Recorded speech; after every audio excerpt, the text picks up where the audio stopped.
Bien, vamos a comenzar con el subeje temático número 6 de Derecho Laboral, último eje y fin de la materia, el cual se titula Derecho a la Seguridad Social. En este vamos a ver derecho, por supuesto, a la seguridad social en cuanto a sus principios, asignaciones familiares, obras sociales, riesgos de trabajo, diversos tipos de enfermedades y accidentes laborales.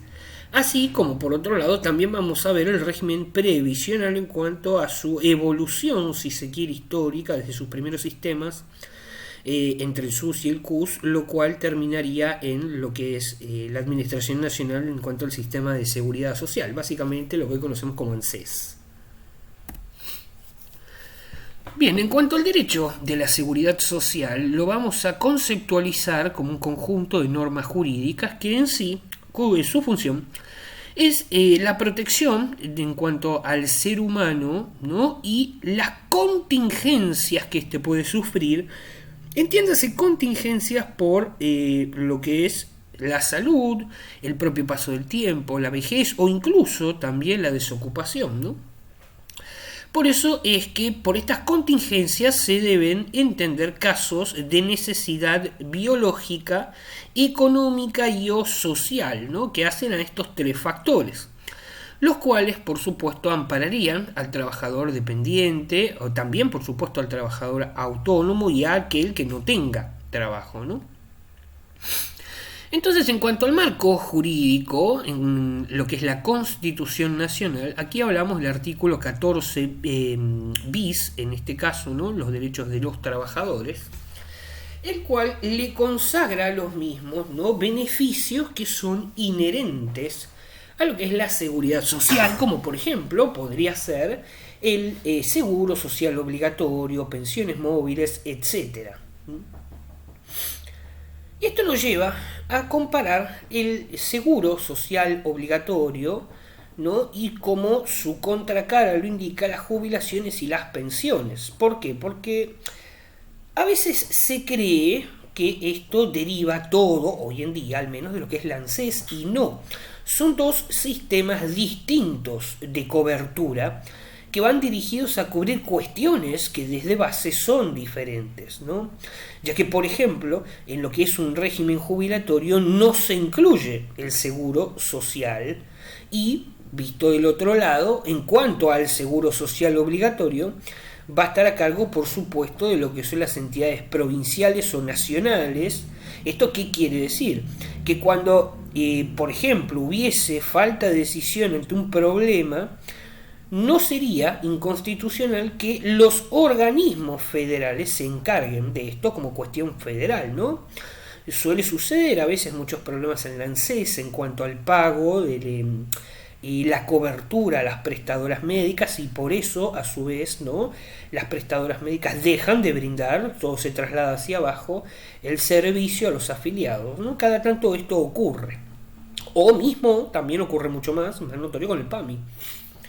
Entonces, el artículo 75 y 12 de lo que es la Constitución Nacional, bajo este supuesto que venimos mencionando, autoriza al Congreso la facultad de dictar el Código del Trabajo y la Seguridad Social, ¿no? Es decir, el marco regulatorio que especifica esta materia mencionada, basado en las dos fuentes, es decir, en el artículo 14 bis, basado en la seguridad social, y en los decretos que, si mal no recuerdo, son 79, 13 del 57 y 14, los dos del 57, el cual instauraron antiguamente los primeros sistemas de asignaciones familiares en el 57.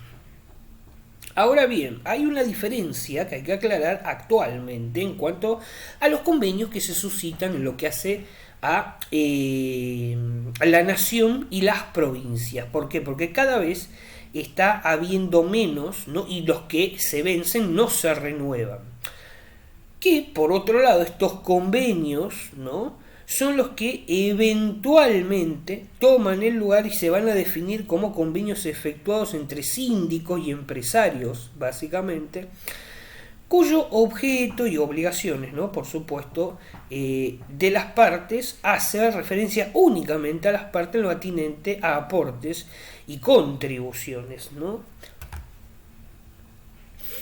Es decir que, en base a esto, a esta supresión de acuerdos entre particulares, para que quede un poco más claro, y que esto se haga más, entre comillas, transparente a nivel nacional y o federal, como hemos visto, surge el por qué se necesita esto, ¿no? Bueno, el basamento del por qué para esto son los principios del derecho de la seguridad social, ¿no? Una serie de principios como lo es, por ejemplo, la subsidiariedad, la cual va a verse reflejada en cuanto a una obligación estatal de cobertura a cualquier individuo que integre la sociedad misma, ¿no? Ya que lo que se busca, o lo que en teoría debería el Estado buscar al subsidiar este tipo de individuos, es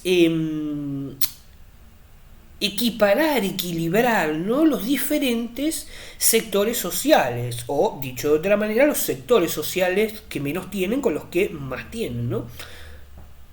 Otro de sus principios es la universalidad, ya que hablamos de que hay una cobertura de servicios en el marco de la seguridad social extendida a todos los individuos y grupos, es decir, hablamos de un subsidio sin excepción, ¿no?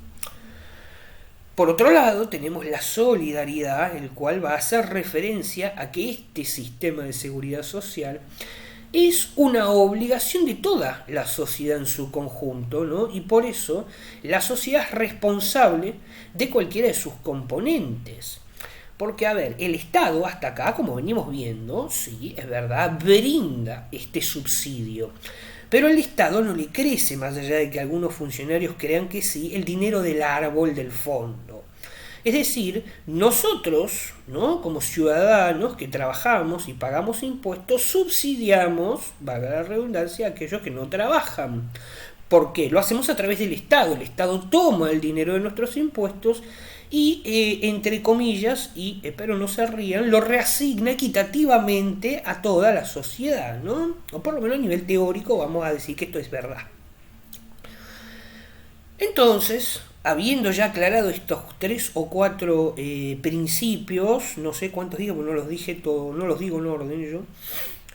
Luego tenemos el de unidad de gestión, el cual va a hablar sobre la regulación de este código que yo venía hablando en anteriores slides como legislación única, esta facultad que tenía el Congreso, ¿no?, que va a estar ejecutada por una estructura de carácter financiero y administrativa, es decir, por un presupuesto que se le asigna a X organismo. Así como también tenemos la inmediatez, es decir que hablamos de un bien jurídico protegido. ¿Cuál es? Normalmente estamos acostumbrados a responder rápido y decir que la vida, bien. No estamos muy lejos, porque en realidad aquí lo que se busca proteger es el hombre, ¿no?, que es el objeto, valga la redundancia, de la pretensión. ¿Y de qué se lo protege? Del desamparo. Ahora bien, ¿del desamparo de qué? Bueno, de quedar bajo el desamparo legal, es decir, de no tener trabajo, básicamente, de no tener un sistema de salud, ya sea público, ¿no?, por supuesto, donde pueda hacerse atender, y diversas necesidades básicas, como hemos estado viendo, derivadas del artículo 14 bis de la Constitución Nacional. Ahora bien, he dicho recién, ¿no?, hace unos instantes, diversas prestaciones, pero bueno, diversas pueden ser muchas, ¿no?, claro está, pero no van a ser todas, hay algunas que no las cubre. Por eso lo que nosotros tenemos que tener en claro es cuáles dentro del marco de contingencias van a ser cubiertas y cuáles, por más que sean contingencias, no.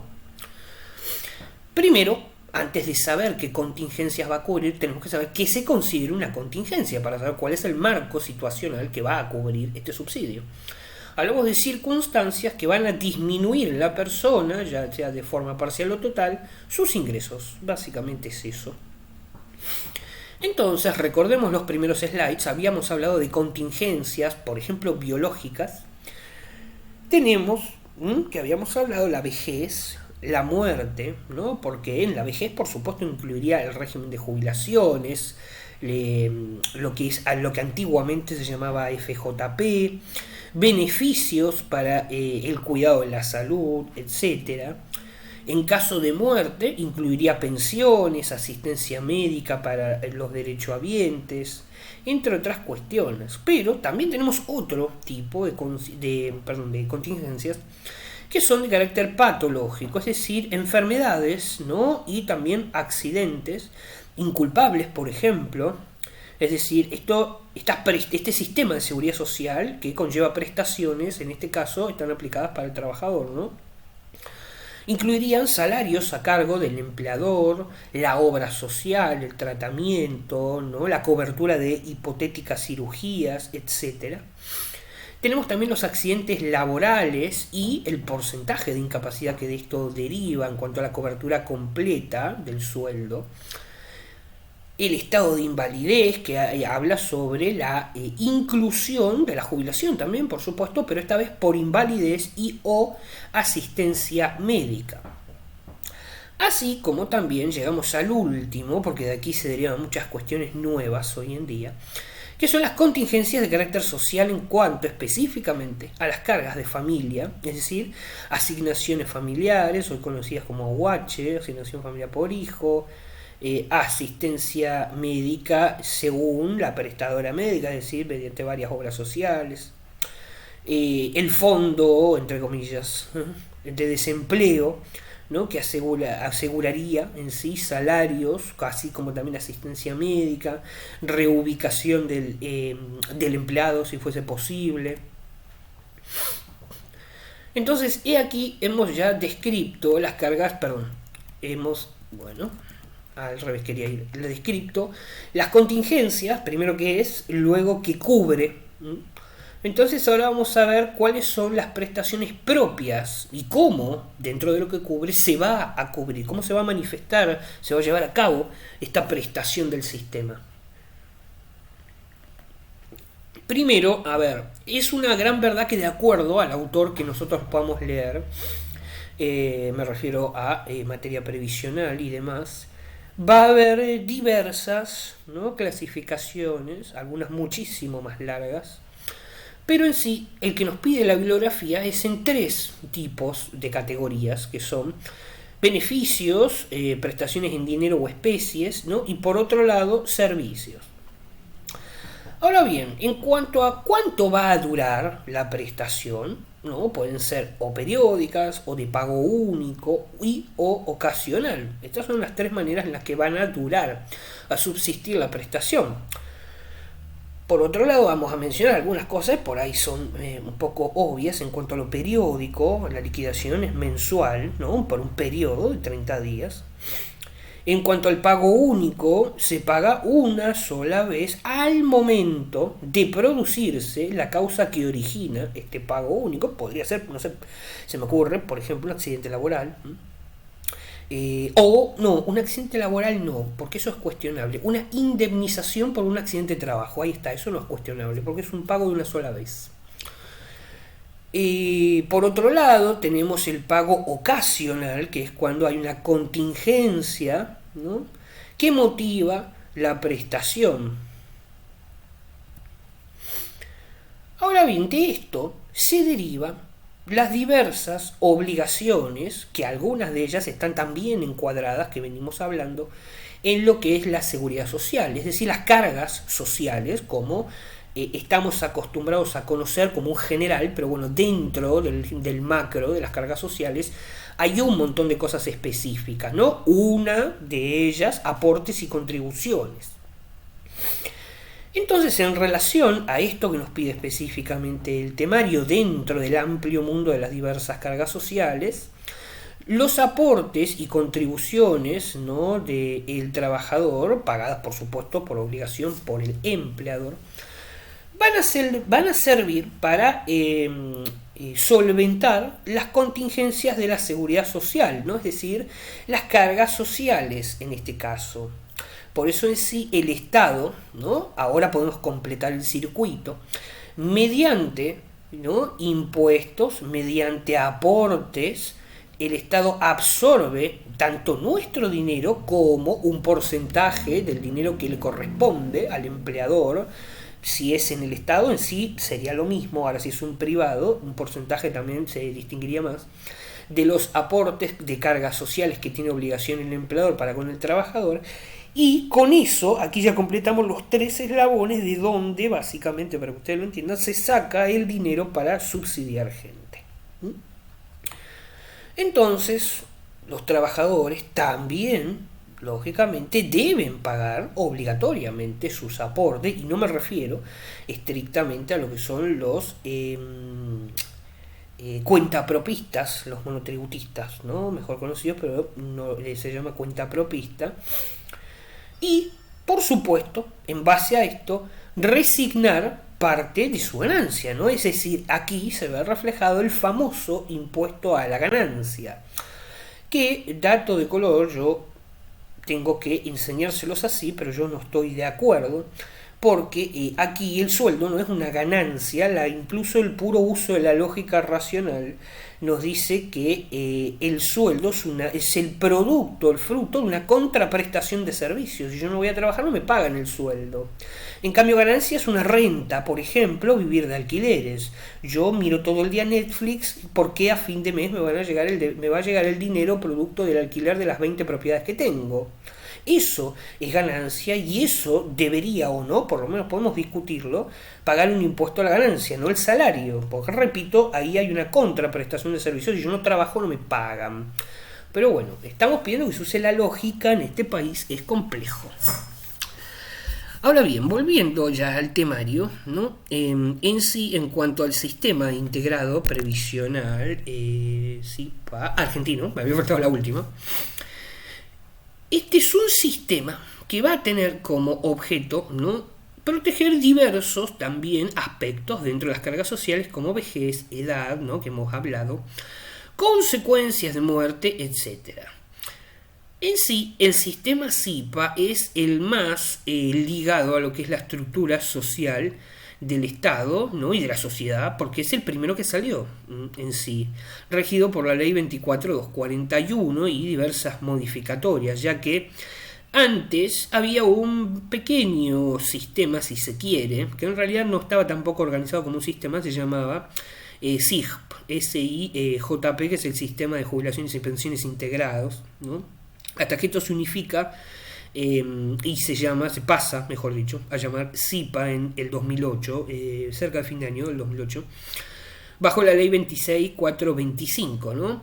Es que justamente se eliminaría al régimen de capitalización, sustituyéndolo por el régimen de reparto, en este caso. Ahora bien, habiendo ya aclarado esto, pasamos a otro de los ítems de las cargas sociales, ¿no?, en cuanto a lo que es específicamente asignaciones familiares. Estas asignaciones son prestaciones de carácter no remunerado, las cuales por supuesto van a estar dentro, como les dije, de lo que es el mundo de la seguridad social.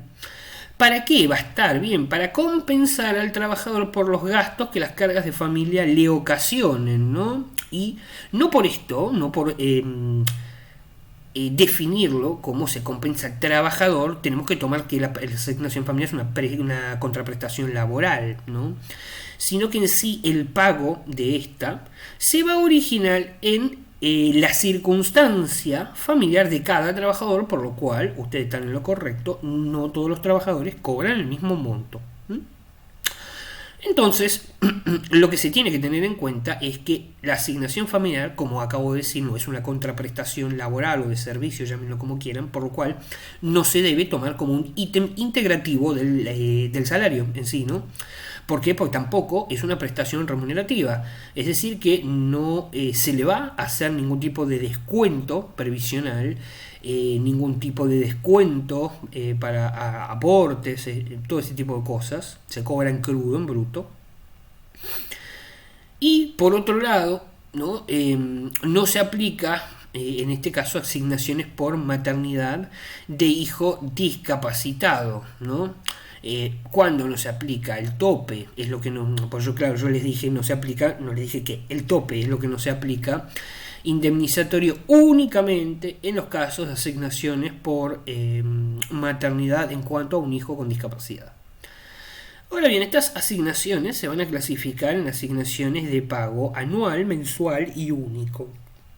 En cuanto a lo que son las anuales, lógicamente es una vez al año, un pago único es una sola vez, como hemos dicho, cuando se suscita la causa que motiva el pago, básicamente, de esta prestación.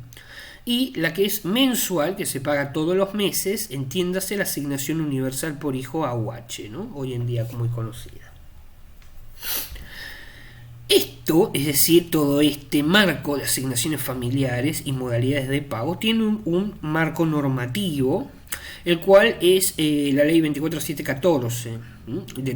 Y esta ley nos va a decir, entre muchas cosas, que las personas que van a estar incluidas, que van a tener derecho a cobrar una asignación familiar, recordemos que asignación familiar es amplio, dentro de las asignaciones familiares tenemos un montón de específicas, ¿no? Más planes sociales, entre comillas, que el gobierno, ¿no? Implementa, por decirlo prolijamente, para equilibrar la situación social. Entonces, este marco normativo va a incluir a trabajadores en relación de dependencia, titulares que prestan, ¿no? En torno a la ley de riesgos de trabajo, y trabajadores en casas particulares, hablamos de servicio doméstico. Cualquier titular de asignación universal por hijo y o embarazo, o también titulares de la prestación del SIPA y o pensiones honoríficas en cuanto a veteranos del ejército y demás.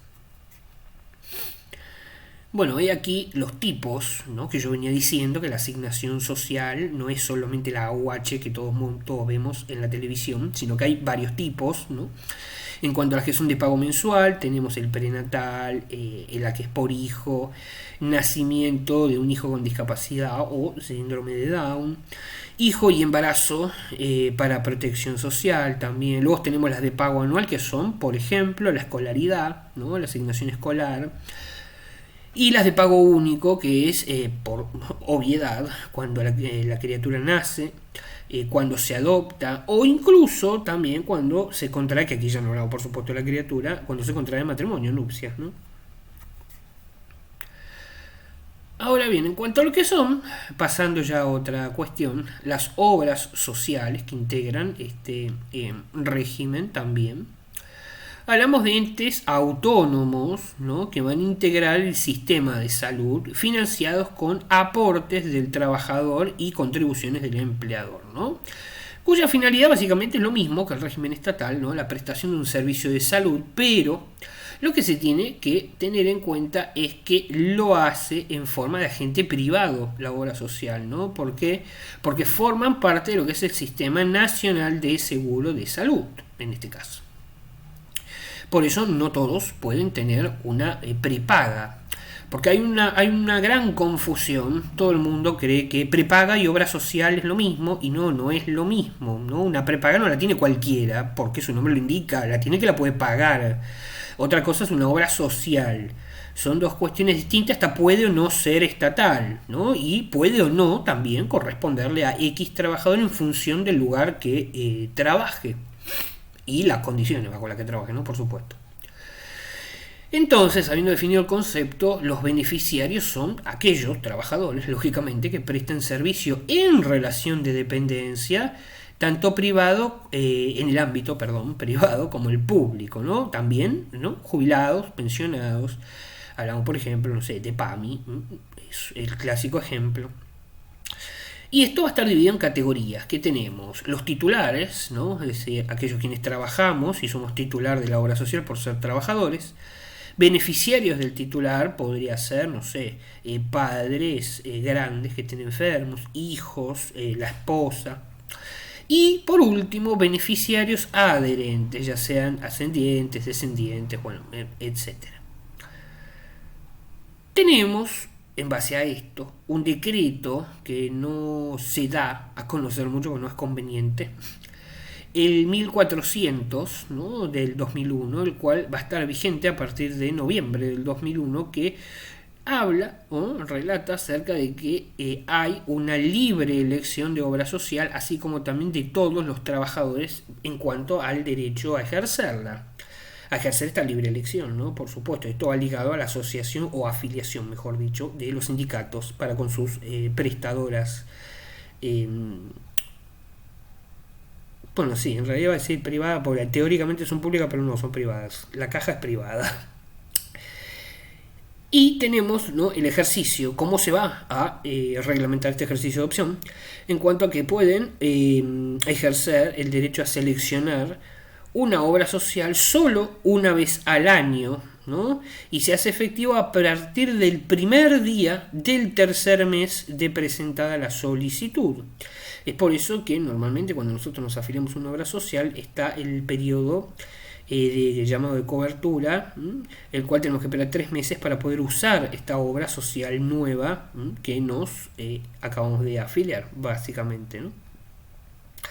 Y tenemos la obligación de estar en ella, es decir, afiliados, como mínimo un año antes de poder volver a seleccionar otra obra social, o en realidad seleccionar otra obra social, no, correctamente llamado desregularnos, porque eso es lo que hacemos de la, por ejemplo, prepaga para contratar una obra social de más elevada categoría, si es que tuvimos la suerte de conseguir un mejor trabajo o el mismo trabajo con un mejor sueldo y podamos pagar algo un poco mejor, ¿no?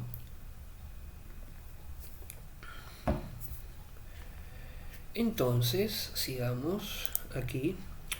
En cuanto a la ley de riesgo de trabajo, la 24557, va a tener un objetivo que es prevenir justamente el riesgo de trabajo, entendiendo riesgos de trabajo como enfermedades profesionales y accidentes, ¿no? Es decir, que su función va a ser reparar el daño causado y rectificar y o rehabilitar los trabajadores afectados, recalificándolos correspondientemente.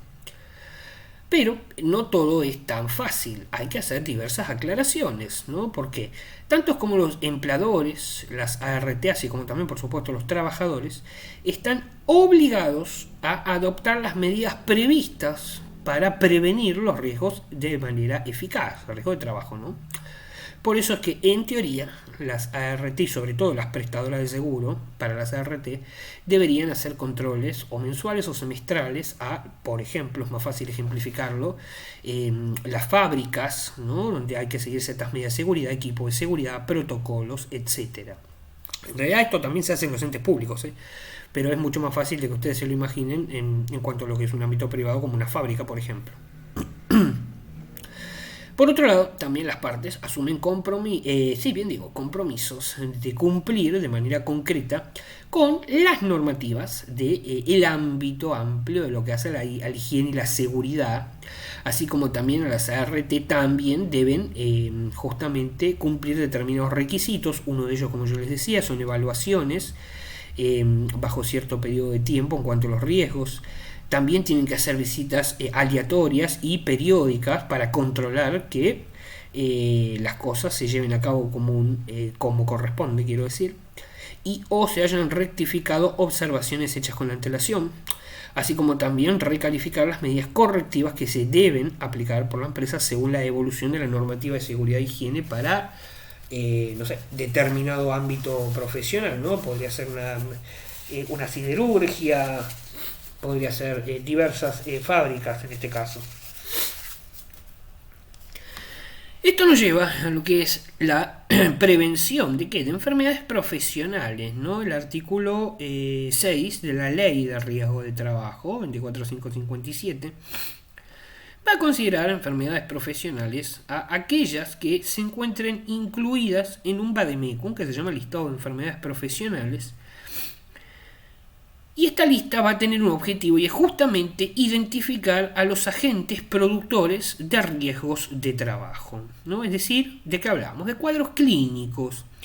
Este es el famoso vademecum que hace que cuando uno tenga un accidente laboral el médico determine, ¿no?, legista, determine un porcentaje de incapacidad y en base a ese porcentaje es para la redundancia, la incapacidad que se le va a determinar al trabajador y con ella la cuantía, si se quiere, sí, es correcto, la cuantía indemnizatoria que te va a poder solicitar, o mejor dicho, que le va a corresponder, y si considera que es inferior a la que corresponde, como muchas veces ha pasado y han tenido razón, puede utilizar el marco normativo adecuado para pedir se lo indemnice como corresponde, ¿no? Ahora bien, hay diversos tipos de enfermedades que reconoce, como la incapacidad laboral temporaria, la permanente, que es 66 o más, 66%, la permanente incapacidad laboral permanente provisoria, como podría ser, les pongo un ejemplo, perder un riñón, ¿no? Eso es una incapacidad laboral permanente provisoria. Incapacidad laboral permanente definitiva también.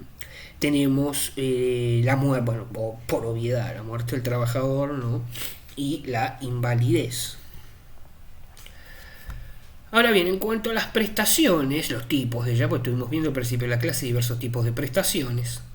Ahora vamos a hablar de las prestaciones en especie, que son aquellas que se le otorgan al trabajador que sufre alguna contingencia que va a estar prevista en la ley 24557, como hemos mencionado recién. Por ejemplo, asistencia médica, de farmacia, como he mencionado también anteriormente en esta clase, prótesis y ortopedia, rehabilitación, servicios funerarios y bueno, se muere, claramente. Gastos varios, incluso podrían ser gastos de traslado, gastos de remis. Ahora bien, hay que aclarar algo. En caso de que el damnificado se niegue a recibir la prestación aconsejada por la comisión médica y no lo justifique, la ART puede suspender el pago de todas estas prestaciones que he nombrado, si le correspondiesen todas, sino de todas las que le correspondan, para hacerlo más concreto, dinerarias, ¿no? Por supuesto, estas prestaciones dinerarias las suspende.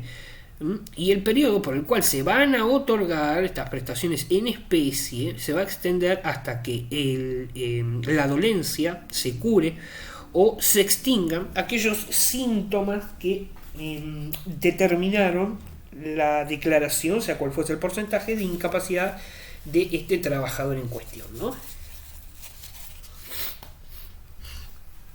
Entonces tenemos los beneficiarios, que son las personas, ¿no?, en favor de los cuales, por supuesto, la ley estipula que debe acordarse prestaciones dinerarias y en especie en cuanto a las contingencias previstas, ¿no? Porque volvemos a lo mismo, cubre algunas contingencias, no todas. Estas son accidentes laborales, accidente in itinere y enfermedad profesional, ¿no? Es decir, enfermedades que devengan de la sistemática acción laboral que nos toque en nuestro determinado trabajo, accidentes laborales y accidentes en camino al trabajo o en camino a casa desde el trabajo. Pero, como les dije, estas son las que cubren. Hay que ver cuáles no cubren, porque no dejan de ser contingencias, pero no las cubre esta ley. Por ejemplo, toda enfermedad que se cause, ¿no?, y que no se encuentre en el listado, este vademecum que yo les dije recién, o que no obtenga una calificación conforme al procedimiento para incorporarla. ¿Por qué? Porque también ha habido casos de trabajadores que han tenido diversas enfermedades, este tipo por ahí, de enfermedades nuevas o denominadas de una manera nueva, porque en realidad siempre existieron, como es la enfermedad, el síndrome, mejor dicho, de Hashimoto, o esta cuestión del burnout, la cabeza quemada por sobrecarga laboral. La sobrecarga laboral existió siempre, ahora eligen llamarlo de una manera mucho más cool, interesante, pero existió siempre.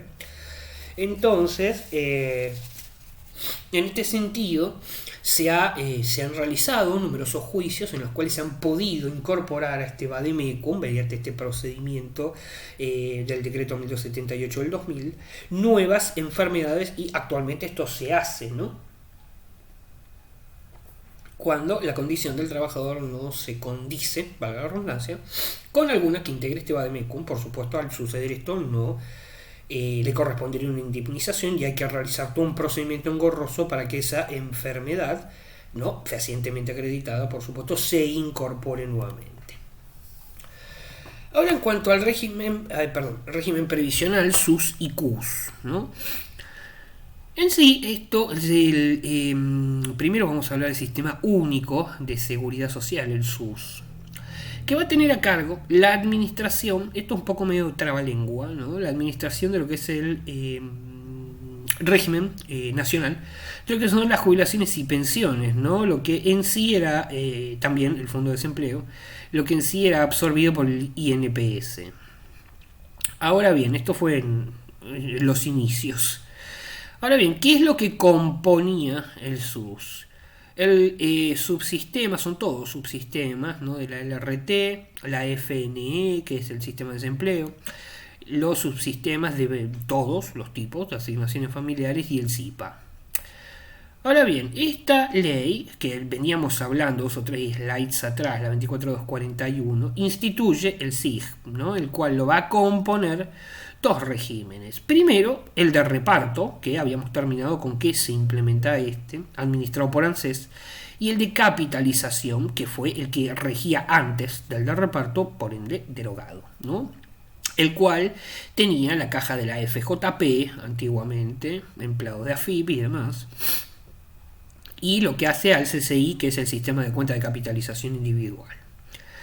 Ahora bien, actualmente, como para no hacer tanta mezcla en todo lo que es esto, porque en sí es más contexto general, ¿no? Se llama SIPA y va a estar financiado a través del régimen de capitalización que, recordemos, fue sustituido por el régimen de reparto. Entonces actualmente al SIPA lo financia el régimen de reparto. Pero bueno, el temario pide que sepan todo el caminito de cómo el régimen de reparto llega a estar vigente y cómo se integraba y financiaban los distintos organismos estatales, al menos a nivel teórico. Entonces, ¿cómo es, no? que se van a instrumentar los depósitos? El empleador, como lógicamente agente de retención y tiene una obligación para con el Estado, contribuye al CUS, al Sistema Unificado de Seguridad Social. Ahora bien, este CUS va a comprender, como ya les dije, aportes y contribuciones de todos los subsistemas que lo integran de seguridad social, ¿no? A la que, por supuesto, se agrega el sistema de riesgo de trabajo y el régimen de obras sociales. Entonces el CUS sería como lo que equivaldría a lo que es la suma de todos los importes que correspondería ingresar al empleador en cuanto al concepto macro de carga social, denominado CUS. Y por otro lado tenemos la ANSES, ¿no? La ANSES actualmente vigente en cuanto a su concepto que nos pide el temario. Hablamos de un ente autárquico que se creó en el 91 bajo el decreto 2007-41, siendo este un organismo de carácter descentralizado que va a desarrollar funciones en el ámbito del Ministerio de Trabajo, Empleo y Seguridad Social, teniendo una principal función que es la administración de las prestaciones y servicios nacionales de lo que es la seguridad social, ¿no? Entre otras funciones, como por ejemplo también otorgar el pago, ¿no? de pensiones, jubilaciones, ejecutar los pagos de asignaciones familiares, bueno, todo lo que vemos hoy, ¿no? Liquidar prestaciones de desempleo, gestionar también lo que es la inscripción en las AUH o diversas asignaciones, ¿no? No solo esas, quiero decir, gestionar inscripciones de asignaciones en general, y programas, ¿no? mal llamados planes sociales, o mejor conocido, depende, de ampliación de coberturas previsionales. Entonces con esto terminamos el eje 6 y finalizamos la materia derecho laboral. ¿Tenés alguna duda, Sonia, de esto?